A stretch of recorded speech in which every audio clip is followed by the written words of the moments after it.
So yan mga ka-rides, welcome back to the channel.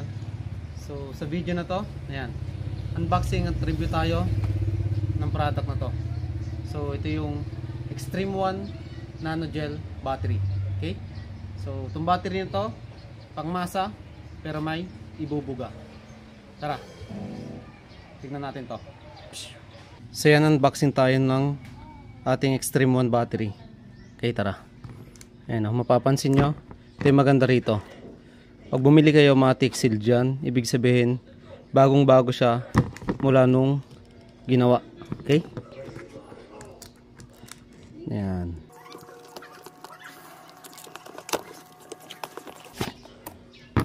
Tapos meron pa tayong warranty rito. Okay?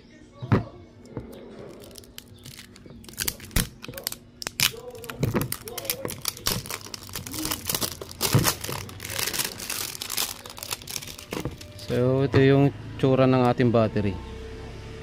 Ayan o.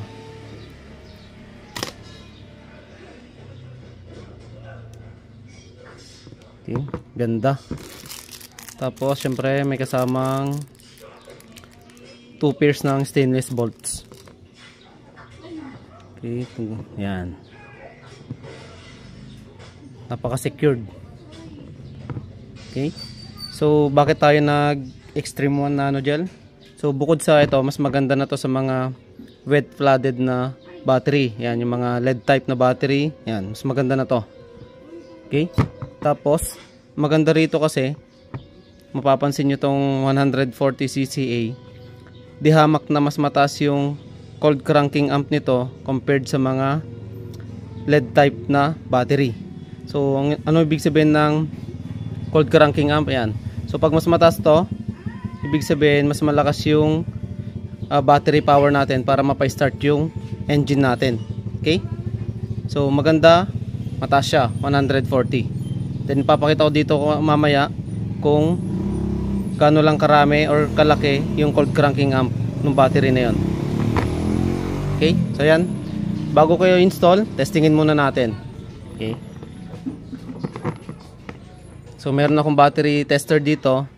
Check natin kung gaano kaganda talaga tong battery na to. Ayan, mapapansin nyo may ilaw na. Tapos ayan, upon unboxing meron tayong 12.73 volts. Okay, click natin okay. Ayan, battery test muna tayo. Tapos ayan, pindutin natin yung gel kasi nga nano gel battery tayo. Okay, click natin yan, yung cold cranking amp. Tapos set natin ng 140. Ayan. So dito, matetest natin kung talaga bang 140 cc itong battery nito. Okay, click okay. Ayan, testing na siya. Oh, di ba? So mapapansin nyo, ang na-test natin ay 135 cca, which means ayan, good na good talaga. So state of health ng battery natin, ayan, 92%. Then ang state of charge niya is 98%. Then ayan, meron tayong 12.7 volts.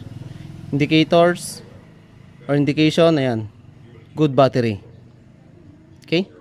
So talagang totoong 140 cold cranking amp yung Extreme One Nano Gel battery natin.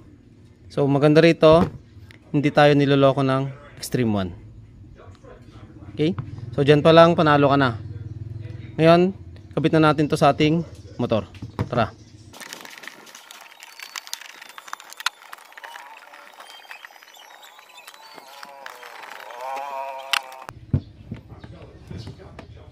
Ayan o.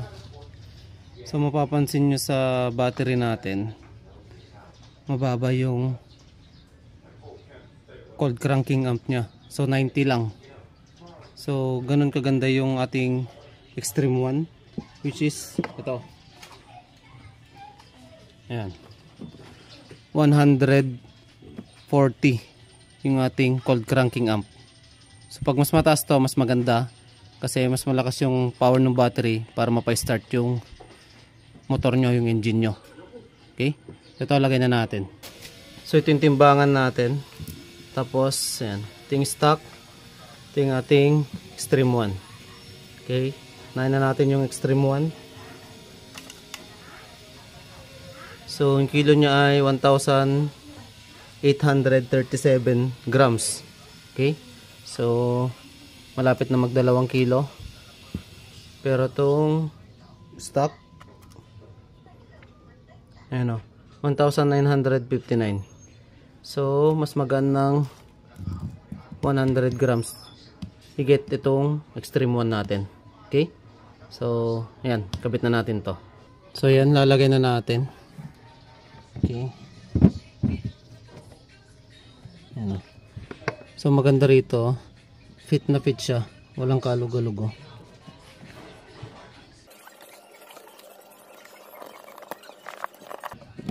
So maganda sa ayan, pinaka bolt niya, mahaba kasi siya kaya hindi nyo na kailangan sungkitin yung nut sa loob. Okay,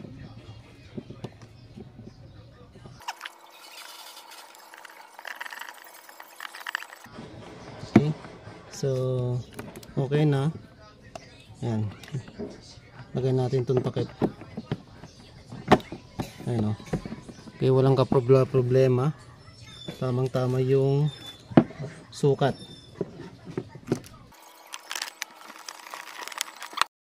So on na natin.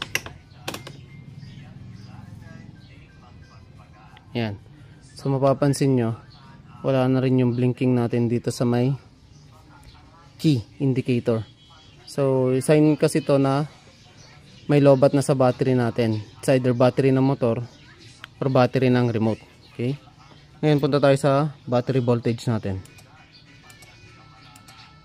Ayan, so meron tayong reading na 12.3. then start na natin. Okay,